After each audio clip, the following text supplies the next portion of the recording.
ہونے میں کچھ دیر باقی تھی۔ میں اپنی جگہ پر پہنچ گیا تھا۔ وہاں پر میں نے حصار کھینچا تو میں اس قبر پر بیٹھ گیا اور چلنا شروع کر دیا۔ پہلی رات سکون سے گزری۔ انسپکٹر خان ثنا کے گاؤں گیا ہوا تھا۔ میں گھر آ کر میں سو گیا۔ دن کو بہت سی کالیں آئیں لیکن میں نے نہیں لی۔ شام 5 بجے کے قریب میں اٹھا اور کھانا وغیرہ کھایا اور قبرستان کی طرف چل دیا۔ اپنی جگہ پر پہنچ کر میں بیٹھ گیا۔ آج موسم بھی بہت خراب معلوم ہوتا تھا۔ چاند کی کوئی نام و نشان نہ تھا۔ ہوا تیز اور تیز ہوتی جا رہی تھی اور مجھے چلہ کرنے میں کافی مشکل ہو رہی تھی۔ میں حیران تھا کہ جب میں گھر سے نکلا تو موسم صاف تھا، لیکن جب قبرستان میں قدم رکھا تو موسم خراب ہو گیا۔ خیر، میں علم کرنے کی لگا۔ آسمان پر بجلی چمکی اور بادل شور کرنے لگا۔ ہوائیں تیز تیز چلنے لگی۔ بہت زیادہ شور ہو رہا تھا۔ مجھے عمل کرنے میں مشکل تو ہو رہی تھی، لیکن کچھ دیر میں بارش شروع ہو گئی۔ لیکن یہ بھی کیا، بارش حصار کے باہر ہو رہی تھی اور جس جگہ میں تھا وہاں کوئی اثر نہ ہو رہا تھا۔ بادل خوب برسا، ہر طرف پانی ہی پانی ہو گیا۔ لیکن حیران کرنے والی بات یہ تھی کہ پانی کا ایک قطرہ بھی میرے قریب نہیں آ رہا تھا۔ موسم اب صاف تھا، چاند نظر آ رہا تھا اور چاندنی ہر چیز کو منور کر رہی تھی۔ بادل کا شور تھم چکا تھا اور اب مکمل خاموشی تھی۔ میں نے اپنا عمل جاری رکھا تھا۔ صبح ہونے سے کچھ پہلے مجھے انسپکٹر خان نے اپنے پاس آتا ہوا نظر آیا۔ خان نے کہا، سفیر، یہ عمل، یہ چلہ چھوڑ دو۔ ہم نے ثنا کو مار دیا، اب وہ مر چکی ہے۔ لیکن اس وقت میں ہوش میں تھا۔ مجھے پیر بابا والی بات یاد تھی۔ میں بھلا چلہ کیسے چھوڑ سکتا تھا؟ میں چلنے میں مگن رہا۔ خان نے کہا، اٹھ جاؤ میرے دوست، دیر کر رہے ہو، اپنا ٹائم ضائع کر رہے ہو، آؤ میرے ساتھ، میرا ہاتھ پکڑو۔ خان نے میری طرف ہاتھ بڑھایا تو اس کے منہ سے چیخ نکل گئی۔ وہ غائب ہو گیا۔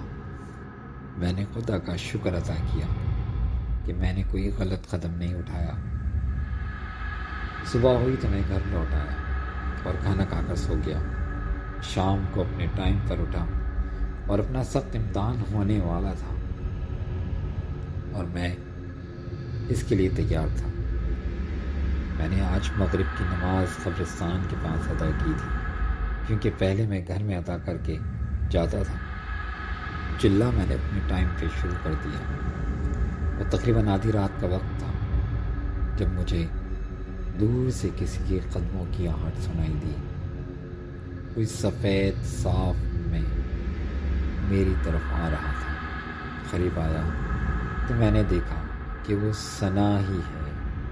انہوں نے مجھے بہت معصوم صورت بنائی ہوئی تھی اور مجھ سے معافی مانگنے لگی۔ سفیر بھائی، مجھے معاف کر دو۔ میں جتنا چاہتی ہوں، میرا وعدہ ہے، آئندہ میں کسی کو کوئی نقصان نہیں پہنچاؤں گی۔ کافی دیر کھڑی رہی، پھر خاموش اور مایوس ہو کر چلی گئی۔ کچھ دیر بعد خاموشی رہی، پھر پیر بابا میرے سامنے آئے اور انہوں نے کہا، بیٹا اس کو معاف کر دو، وہ تم سے معافی مانگ رہی ہے، اس کی یہ سزا بہت ہے۔ سب کے سامنے اس کا چہرہ بے نقاب ہو گیا ہے۔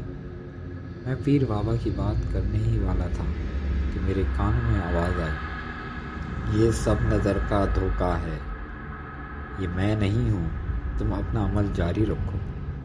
پھر وہ پیر بابا بھی سے وہاں چلے گئے۔ اس چکر میں تھا کہ یہ چلہ کسی طرح پورا ہو۔ صبح ہونے سے پہلے قبرستان ایک شور سے جاگ اٹھا تھا۔ قبروں سے مردے نکلنے لگے، درخت ٹوٹنے لگے، پرندے بے چین ہو کر ہوا میں اڑ رہے تھے۔ کچھ درختوں کو آگ لگ گئی۔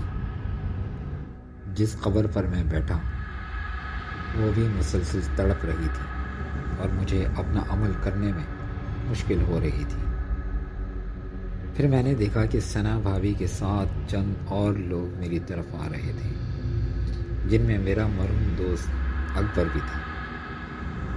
انہوں نے مجھ سے کہا کہ ہم نے ثنا کو معاف کر دیا، اب تم بھی اس کو معاف کر دو۔ میں نے ان کی ایک نہ سنی۔ وہ غصے میں آ گئے اور مجھ پر خبروں سے پتھر اٹھا اٹھا کر مارنے لگے، لیکن کوئی بھی پتھر مجھے نہ لگا، سب قریب جا کر گرتے رہے۔ کچھ دیر یہ عمل جاری رہا، پھر سب مردیں میرے پاس آنے لگے۔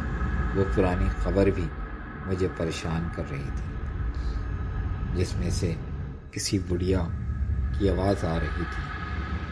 میں نے آنکھیں بند کر لی اور عمل جاری رکھا کہ اچانک سب شور ختم ہو گیا۔ میں نے آنکھیں کھولیں تو ثنا چڑیل کی بیٹی بے ہوش پڑی تھی۔ دور سے مجھے انسپکٹر خان آتا ہوا دکھائی دیا۔ اب صبح ہو چکی تھی۔ انسپکٹر خان نے بے ہوش ثنا پر فائر کیا اور اس کو ہمیشہ کی نیند سلا دیا۔ میں اس سار سے باہر نکلا۔ ہم نے ثنا کی لاش کو تابوت میں بند کر کے بغیر جنازے اور غسل کے ہی دفن کر دیا، کیونکہ وہ نہ مسلمان تھی اور نہ ہی پوری انسان تھی۔ وہ تو چڑیل تھی، چڑیل کی بچی تھی۔ مجھے آج بھی اکبر کی یاد آتی ہے۔ اس واقعے کو 10 سال ہو گئے ہیں۔ قائرین اکرام، کیسی لگی میری کہانی؟